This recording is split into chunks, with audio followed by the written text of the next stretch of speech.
Student, मेरा नाम अमन कुमार है। और जैसे पिछले क्लास में पिछला वीडियो में मैंने आप लोग को विज्ञान के चैप्टर के नाम बताए थे। 3 विज्ञान के शाखा बताया था। पहला रसायन विज्ञान, भौतिक विज्ञान और जीव विज्ञान। पहला नाम रसायन विज्ञान बताए थे, दूसरा जीव विज्ञान और तीसरा भौतिक विज्ञान। तो हम लोग सबसे पहले रसायन विज्ञान स्टार्ट कर रहे हैं। रसायन शास्त्र या रसायन विज्ञान दोनों सेम है। हम लोग इसलिए इसको स्टार्ट करें कि इसको पढ़ लेते हैं, आसान है। और भी रसायन शास्त्र हम लोग पहले स्टार्ट करते हैं, फिर जीव विज्ञान और फिर रसायन भौतिकी स्टार्ट करेंगे। एनसीईआरटी में ये अध्याय 5वां है विज्ञान का, और रसायन शास्त्र का भी 5वां। लेकिन हम लोग सबसे पहले पहला क्यों नहीं पढ़े, ये 5वां ही स्टार्ट क्यों किया? आप लोग के मन में ये सवाल होगा। हम लोग पहले 5वां इसलिए स्टार्ट किए क्योंकि ये पढ़ने के बाद और जो 4 चैप्टर है वो आसान लगते हैं। जैसे रासायनिक अभिक्रिया आसान लगेगा, धातु अधातु, कार्बन यौगिक, ये तो बहुत ही आसान लगेगा। इसलिए पहले तत्वों का आवर्त वर्गीकरण पढ़ लेते हैं, उसके बाद वे स्टार्ट करेंगे और भी चैप्टर। तो आइए सबसे पहले इसमें रसायन शास्त्र, रासायनिक विज्ञान पढ़ते हैं, इसे कहते हैं। क्योंकि हम लोग जो सब्जेक्ट पढ़ रहे हैं, जो भी रसायन शास्त्र, हमको उसके बारे में पता तो चलना चाहिए। यही नहीं पता है कि रसायन शास्त्र कहते किसे हैं, रसायन विज्ञान कहते किसे हैं। पहले वे हमें पता चलना चाहिए, उसके फायदा क्या है, नुकसान क्या है, ये सब भी हमको पता रहना चाहिए। तब हम लोग जानेंगे कि हाँ उसमें पढ़ना क्या है। हम लोग के बहुत स्टूडेंट को यही नहीं पता रहता है कि रसायन शास्त्र कहते किसे हैं। अब जीव विज्ञान पढ़ रहा है स्टूडेंट, जीव विज्ञान को पता नहीं कि जीव विज्ञान कहते किसे। जैसे इसी तरीके से है रसायन शास्त्र। अब रसायन शास्त्र क्या है? तो विज्ञान की वह शाखा है। रसायन शास्त्र विज्ञान की शाखा है। विज्ञान की शाखा 3 भाग में बांटे थे हम लोग, रसायन शास्त्र, भौतिक और जीव विज्ञान। तो विज्ञान की वह शाखा है जिसके अंतर्गत, मतलब जिसके अंतर्गत की जगह अंदर कुछ भी लिख सकते हैं, गुण, संगठन, संरचना। अब बताइए किसी पदार्थ का, किसका कहना है? पदार्थ का गुण। कहने का मतलब है कोई पदार्थ है, उसका गुण क्या है। मतलब ये मान लीजिए ये कलम है, तो ये जो कलम है ये क्या है? ऊपर से नीला, उजला, इसको लिख रहे हैं तो ब्लू लिखा रहा है, तो ये सब गुण हो गया। इस पदार्थ का गुण हो, तो ये गुण को दर्शाता है वो रसायन शास्त्र में। ये रसायन शास्त्र के गुण में पदार्थ का जो गुण होता है उसको दिखाना। संगठन, जैसे संगठन करने का मतलब हो गया, जैसे देखिए हम एग्जाम्पल लिखे हुए हैं H2, ये H मतलब हाइड्रोजन होता है, तो ये 2, ये सब अभी आपको आगे चलेंगे तत्वों का वर्गीकरण आगे पढ़ेंगे तो और बढ़िया समझ आएगा। अभी H मतलब हाइड्रोजन समझिए, और जहाँ पर भी लिखा रहेगा उसको ऑक्सीजन समझना है, और H2 मतलब वाटर, यहाँ पानी लिख देते हैं, पानी। तो ये दोनों मिलकर, ये दोनों तत्व है, दोनों मिलकर पानी का निर्माण किए। तो ये सब किस में पढ़ना है? रसायन शास्त्र में पढ़ना है कि ये बना कैसे बना, क्यों बना। तो ये संगठन हो गया, मतलब 2 तत्व मिलकर एक यौगिक बनाया, तो संगठन में। अब संरचना, कहने का मतलब संरचना, ये पदार्थ है, मान लीजिए पेन, तो ये किससे बना है? जैसे घर है, तो घर किससे बना रहता है? ईंट से, ईंट, सीमेंट, उसका जो दीवारें हैं घर का वो ईंट सीमेंट से बना रहता है, तो वे संरचना हो गया। इसी तरीके से हम लोग पढ़ेंगे कि कोई भी पदार्थ का संरचना किससे बना रहता था। हम लोग पढ़ते हैं 9th में पढ़े होंगे आप लोग, अणु, परमाणु, ये सब से बने होते हैं। तो वही सब आपको बताया जाएगा इस रसायन शास्त्र में, तथा उनमें होने वाले परिवर्तन। अब जैसे अब कोई संरचना हुआ, जैसे ये H2 गैस था, O2 भी गैस था, मतलब H2 का मतलब हाइड्रोजन ऑक्सीजन दोनों गैस था, तो ये लिक्विड बना। तो इसमें परिवर्तन हुआ, गैस मिलकर लिक्विड कैसे बन गया?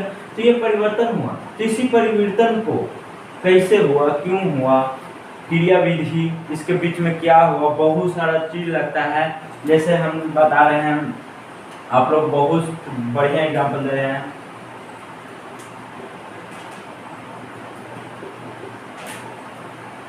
जैसे Na+Cl मिलकर NaCl बनता है।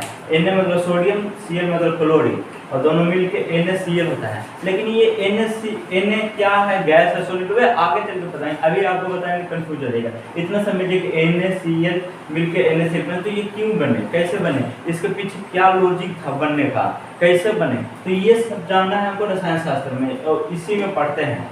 तो ये विज्ञान की वह शाखा है जिसके अंतर्गत पदार्थों के गुण, संगठन, संरचना तथा उनमें होने वाले परिवर्तन एवं क्रियाविधि आदि का अध्ययन किया जाता है।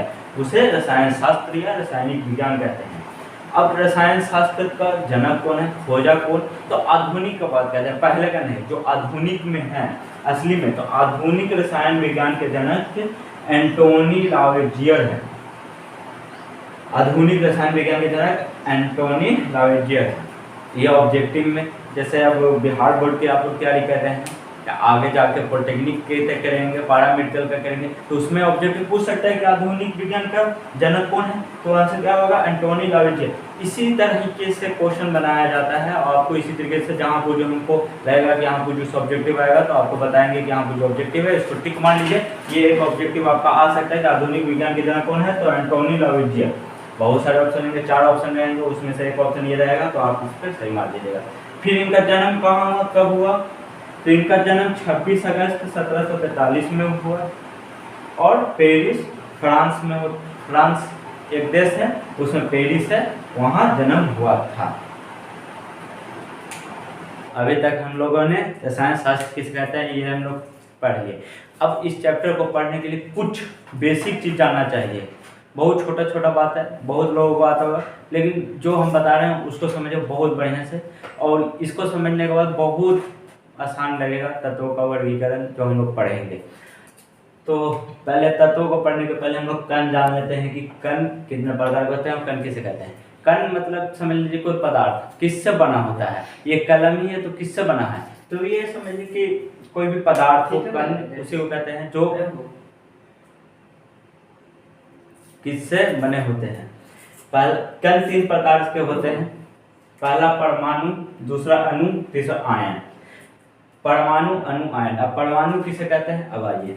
परमाणु किसी तत्व का सबसे छोटा कण, किसी तत्व का सबसे छोटा कण, तत्व का ध्यान रखिएगा। परमाणु अणु में सिर्फ थोड़ा सा डिफरेंट है, अलग है, चाहे सेम है। किसी तत्व का सबसे छोटा कण जिसका स्वतंत्र अस्तित्व नहीं है, कहने का मतलब है किसी तत्व का सबसे छोटा कण जिसका स्वतंत्र अस्तित्व नहीं। अच्छा, पहले ये भी सुन लीजिए कि तत्व कहते किसे हैं। अब सब एक दूसरे से रिलेटिव है, किसी को पढ़ाने से लगेगा आप लोग पहले तत्व बताना चाहिए, फिर तत्व बताते, तो अब तत्व का परिभाषा देख लीजिए, यहाँ पर इसीलिए हम बगल में लिख दिए। अब तत्व किसे कहते हैं, तो तत्व एक ही प्रकार के परमाणु से बने होते हैं। बताओ, एक ही प्रकार के परमाणु से बने होते हैं, इसे तत्व कहते हैं। तो सब कोरिलेट है एक दूसरे से, तो समझिए बढ़िया से। पहले परमाणु, परमाणु किसी तत्व का सबसे छोटा कण, जैसे तत्व है एक ही प्रकार के परमाणु से बने होते हैं, एक ही प्रकार के परमाणु से बने होते हैं, उसको तत्व कहते हैं। किसी तत्व का सबसे छोटा कण जिसका स्वतंत्र अस्तित्व नहीं है, कहने का मतलब जो स्वतंत्र नहीं रह सकता है, अकेला सबसे छोटा है। जैसे एग्जाम्पल में हम दे रहे हैं H, H मतलब जस्ट बताया था हाइड्रोजन। हाइड्रोजन क्या है, हाइड्रोजन के एक परमाणु है, हाइड्रोजन के एक परमाणु है, H एक लिखा हुआ है इसके, तो एक परमाणु है जो स्वतंत्र अस्तित्व नहीं है। कहने का मतलब ये H के रूप में इस दुनिया में जो पाया जाता है, हम लोग को जो प्राप्त होता है, वो H के रूप में नहीं पाया जाता है, वो H2 के रूप में, H2 के रूप में पाया जाता है। तो ये H के रूप में, हाइड्रोजन के एक परमाणु में नहीं, तो इसका स्वतंत्र अस्तित्व नहीं है, इसीलिए जिसका स्वतंत्र अस्तित्व नहीं है उसको परमाणु कहते हैं। तो H जिसका क्या हो गया, परमाणु नहीं है, H2 हो गया। H2 क्या हो गया, तत्व। काहे कि तत्व किसको कहे, एक ही प्रकार का परमाणु से बने होते हैं। तो अब देखिए H क्या हो गया, परमाणु। क्यों, क्योंकि ये स्वतंत्र अस्तित्व नहीं है, मतलब H है लेकिन ये पाया नहीं जाता है H में, ये H2 में पाया जाता है। मतलब H परमाणु के दो मूल, मतलब कहने का मतलब है H एक परमाणु है, तो ऐसे दो परमाणु मिलकर H2, तब जाके इस ब्रह्मांड में इसमें पाए जाते हैं दुनिया में H2। समझ गए। फिर Cl का एग्जाम्पल देखते हैं। Cl मतलब क्लोरीन। अब क्लोरीन के एक परमाणु जो स्वतंत्र अस्तित्व नहीं है, कहने का मतलब है क्लोरीन का एक परमाणु, क्लोरीन का एक परमाणु है जिसका स्वतंत्र अस्तित्व नहीं है, लेकिन Cl2 मतलब दो परमाणु मिलके एक बना, तो ये अस्तित्व है। तो कहने का मतलब है तत्व आप किसको कहेंगे, एक ही प्रकार के। अब यहाँ पे जो देखिए H2, तो एक ही प्रकार के दो परमाणु हो गए, तो H2 किसका एग्जाम्पल हो गया, तत्व का, क्लोरीन तत्व का। इसको भी कह सकते हैं तत्व, क्योंकि ये कहा नहीं कि एक ही प्रकार के परमाणु, मतलब ये नहीं कहा कि 2 गो रहना चाहिए 3 गो, कुछ भी हो सकता है तत्व। जैसे एग्जाम्पल में और लिख देते हैं आपको, इधर एग्जाम्पल में तत्व को P4 फास्फोरस 4 S8 ये भी। अब इसमें P4 तत्व है, अब इसमें परमाणु कौन है, P, जो स्वतंत्र अस्तित्व नहीं होता है। इसी प्रकार से S जो है, इस एसिड में S, इसका स्वतंत्र अस्तित्व नहीं होता है। अब आइए, जो ऐसे परमाणु जिसका स्वतंत्र अस्तित्व है, जो इसी रूप में पाया जाता है, जैसे H मतलब हीलियम, Na मतलब नियोन, Ar मतलब आर्गन, Kr मतलब क्रिप्टॉन, Xe मतलब जेनॉन, Rn मतलब रेडॉन, और Na मतलब सोडियम। ये सब आपको किस में हम बताएंगे पूरा बढ़िया से, ये हम तत्वों का जब वर्गीकरण पढ़ाएंगे आवर्त सारणी, उसमें सभी तत्वों का नाम लिखना होगा। अब देखिए यहाँ पर जो परमाणु किसी भी तत्व का सबसे छोटा कण होता है, तो इस सबको क्या कह सकते हैं, परमाणु भी कह सकते हैं, तत्व भी कह सकते हैं। तो तत्व परमाणु में कंफ्यूजन नहीं होगा, सिर्फ इतना समझिएगा कि परमाणु किसी तत्व का सबसे छोटा कण है जिसका स्वतंत्र अस्तित्व नहीं है। अब हम लोग परमाणु के बाद अणु पढ़ेंगे, फिर आयन पढ़ेंगे। आइए अब अणु किसे कहते हैं, पहले हम लोग परमाणु समझ गए थे, अब अणु तत्व या योग। अब अणु समझते हैं, परमाणु आप लोग समझ गए थे, अब अणु तत्व यौगिक के सबसे छोटा कण। तत्व यौगिक या तत्व हो या यौगिक हो, दोनों में से कुछ भी हो सकता है। तत्व समझ गए थे किसे कहते हैं, अब यौगिक किसे कहते हैं, 2 या 2 से अधिक तत्व, 2 या 2 से अधिक तत्व मिलेंगे तो उसको यौगिक कहते हैं। ये अभी समझ लीजिए, निश्चित अनुपात के मिश्रण को यौगिक कहते हैं। ये अभी थोड़ा समझिएगा, थोड़ा सा बाद में, अभी बस 2 या 2 से अधिक तत्व के निश्चित अनुपात के मिश्रण को यौगिक कहते हैं। ठीक, तत्व या यौगिक के सबसे छोटा कण, सबसे छोटा कण होना चाहिए जो स्वतंत्र होना चाहिए, स्वतंत्र अस्तित्व होना चाहिए। उसमें क्या था, परमाणु में स्वतंत्र अस्तित्व नहीं था, इसमें क्या स्वतंत्र अस्तित्व होना चाहिए। हाइड्रोजन जैसे देखते हैं, हाइड्रोजन बांड, हाइड्रोजन को H2 से भी लिखते हैं, H से। H2 यदि लिखते हैं तो ये हाइड्रोजन का एक अणु है, ये H2 हाइड्रोजन का एक अणु है। हाइड्रोजन लिखते तो ये हाइड्रोजन का एक परमाणु है। यदि H लिखते हैं तो वो हाइड्रोजन का परमाणु हो गया, और H2 लिख दिए तो हाइड्रोजन का एक अणु हो गया। क्लोरीन Cl2 लिखेंगे तो क्लोरीन के एक अणु हो गया, और Cl लिखेंगे तो क्लोरीन का एक परमाणु हो गया। इसी तरीके से H2O को एक पानी के अणु कह सकते हैं, पानी के अणु, एक पानी के अणु। यदि उसमें अगर देखा जाए तो 2 हाइड्रोजन के परमाणु हैं और एक ऑक्सीजन के परमाणु है। जैसे एग्जाम्पल और यहाँ पर जो हम लोग देखते हैं, H2SO4 सल्फ्यूरिक एसिड, चलिए ये पूरा को एक परमाणु कह सकते हैं, अणु कह सकते हैं, लेकिन इसमें कितने परमाणु हैं, इसमें 3 परमाणु हैं, एक H, एक S और एक ऑक्सीजन, ये 3 परमाणु हो गए। तो इसी तरीके से और सब होता है, परमाणु हम समझ गए, अणु समझ गए, आयन समझ गए।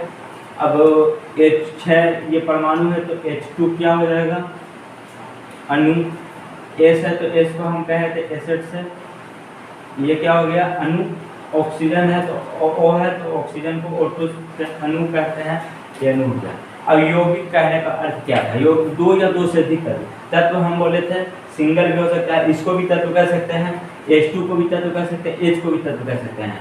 तो वही कहने का मतलब है H को भी तत्व कह सकते हैं, S को भी तत्व कह सकते हैं। तो ये जो गया ना तत्व, तो देखिए इसमें हाइड्रोजन कितना है, 2, सल्फर 1, ऑक्सीजन 4, तो ये एक निश्चित अनुपात में मिला हुआ है, इसी को यौगिक कहते हैं। इसी तरीके से वाटर है, इसको यौगिक कह सकते हैं, क्यों, क्योंकि इसमें 1 और 2 तत्व हैं, तो दोनों तत्व, दो या दो से अधिक तत्व और निश्चित में है, देखिए एक दो हाइड्रोजन मिलेगा तो एक ऑक्सीजन तब वाटर बन सकता है, तो ये यौगिक हो गया। तो परमाणु अणु समझ गए। आयन हम लोग अगला लेक्चर में देखेंगे, क्योंकि आयन जब हम बताएंगे तो इसमें इलेक्ट्रॉन, प्रोटॉन, न्यूट्रॉन के बारे में बात कर लेंगे। इसके बाद ये सब एलिमेंट तत्व है, तो उसको हम लोग निकालने के लिए हम लोग सीखेंगे तत्व परमाणु में, अणु में, चाहे हम लोग सीखेंगे कि इलेक्ट्रॉन, प्रोटॉन, न्यूट्रॉन कैसे निकलता है। थैंक यू बच्चों, लाइक शेयर कर दो और ज़्यादा से ज़्यादा स्टूडेंट के पास भेजो कि जो